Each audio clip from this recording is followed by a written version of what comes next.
A man is not spiritualized because he reads books or because he studies with some famous teacher, even if that teacher is bona fide.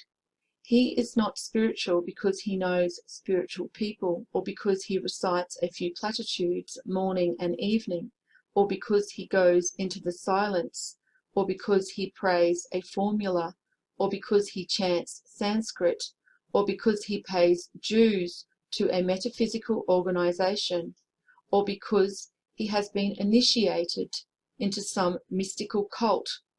He is only a spiritual person because year after year he lives a spiritualized, philosophical life.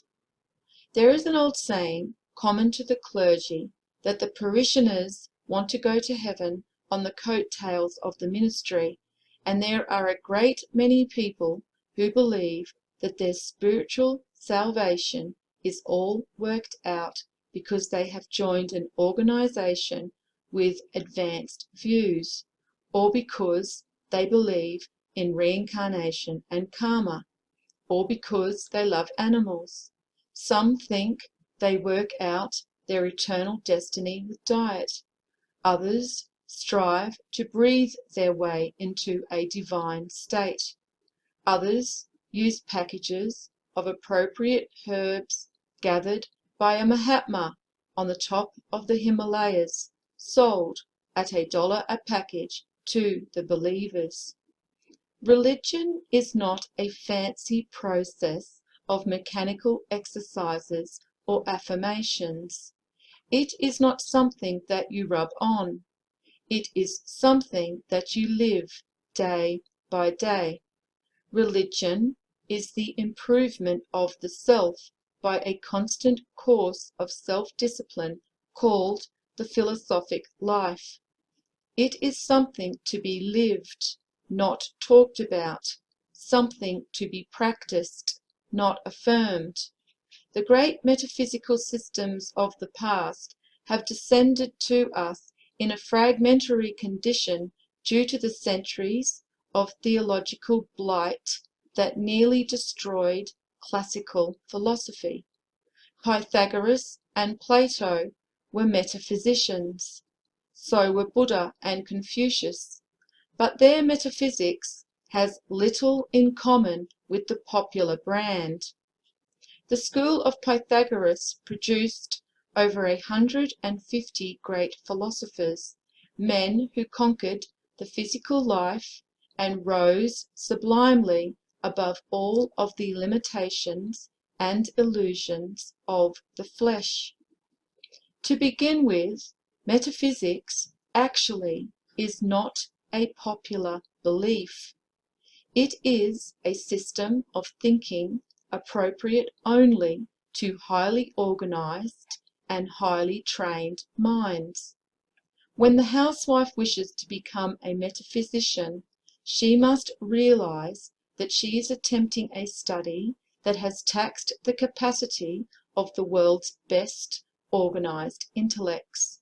She must approach her subject slowly, ready to give at least 5 or 10 years to foundation work before she attempts to launch her unprepared intellect upon the vast ocean of learning.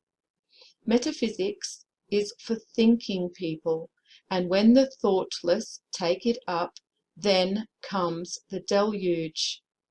This may make the whole subject seem very difficult and impossible, and be a great discouragement to the optimistic, but it is far better that they be discouraged in the beginning than disillusioned later, after years of sincere and misspent effort.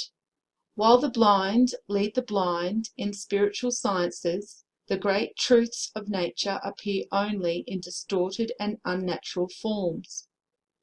To study metaphysics in the hope of curing a stomachache, or of attaining cosmic consciousness, or increasing the income, is to be guilty of sacrilege, to say the least, or possibly better, absurdity and effrontery.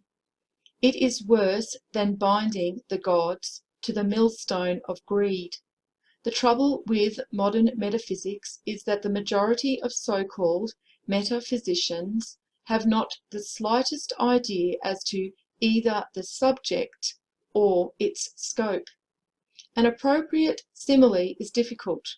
We might say that metaphysics is a vast structure, a noble temple, with its footing in the foundation of the universe, and the vast arch of heaven itself its only roof.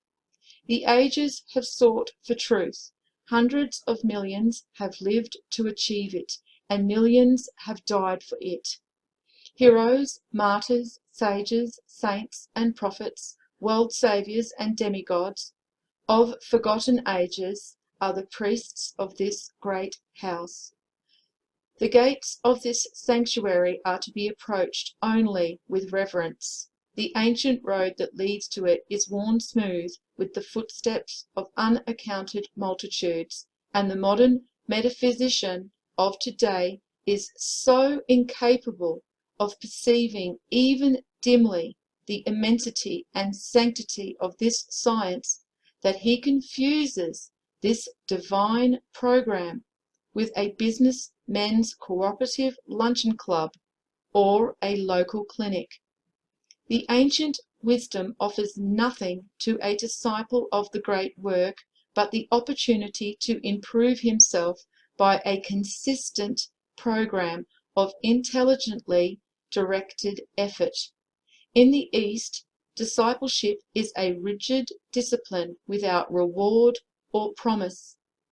No individual is ready for a religious or philosophical life while he has to be induced into the process of being good by promises of material reward. Wise men study philosophy, not so that they will remain young forever, but that they may grow old wisely. No man studies the ancient wisdom teachings with a view to increasing his personal wealth, because philosophy, if anything, will probably separate him from what he now has. Philosophy makes men rich, not in outward possessions, but in inward consciousness. Philosophy stores up treasures within, where thieves cannot steal, nor time corrupt.